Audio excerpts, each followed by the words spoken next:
একটি আয়তক্ষেত্রের দৈর্ঘ্য প্রস্থের দ্বিগুণ। আয়তক্ষেত্রটির ক্ষেত্রফল দেওয়া আছে, তাহলে দৈর্ঘ্য কত হবে? তো যেহেতু প্রস্থ যদি এক্স ধরি, দৈর্ঘ্য হবে 2x। আর আমরা জানি কি আয়তক্ষেত্রের ক্ষেত্রফল সূত্র হচ্ছে দৈর্ঘ্য গুণ প্রস্থ।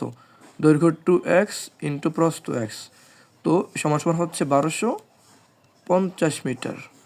এবার আমরা যদি 2x ইন্টু x হচ্ছে 2x স্কোয়ার, হবে 1250। ওকে, এবার আমরা যদি উভয়পক্ষে 2 দিয়ে ভাগ করি, তাহলে এক্স স্কোয়ার হবে 625।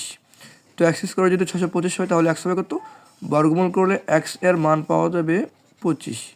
এবার এক্স মানে প্রস্থ, তাহলে দৈর্ঘ্য যেহেতু দ্বিগুণ, তাহলে প্রস্থ 25 হলে দৈর্ঘ্য হবে এদিকে 50 মিটার। এবার এদিকে আসি, একটি কোণের মান তার পুরো কোণের মান অর্ধেকের সমান। কোণটির মান কত? পুরো কোণের বিষয়টা বোঝেন সবাই আশা করি। সেটা হচ্ছে দুইটি কোণের যোগফল 90 ডিগ্রি হলেই একটা আরেকটির পুরো কোণ বলে। তাহলে 60 ডিগ্রি কোণের পুরো কোণ 30 ডিগ্রি হবে। তো এখন কথা হচ্ছে এমন একটা কোণ হওয়া লাগবে যেটা অর্ধেক করলে আবার এইটাই হয়। এখন 60 ডিগ্রি কোণের পুরো কোণ হচ্ছে 30 ডিগ্রি, 30-এর অর্ধেক 15 হবে না।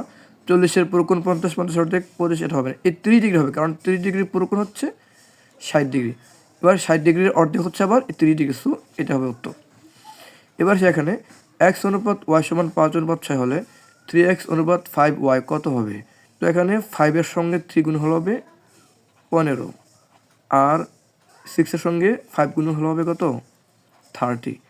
এবার এই 15 আর 30, মানে 15, 30 যদি আমরা কাটাকাটি করি, তাহলে হবে 91, 2, কারণ 15 দিয়ে কাটতে 15কে 15, 15 দোকানে 30, তাহলে উত্তর হবে এটা।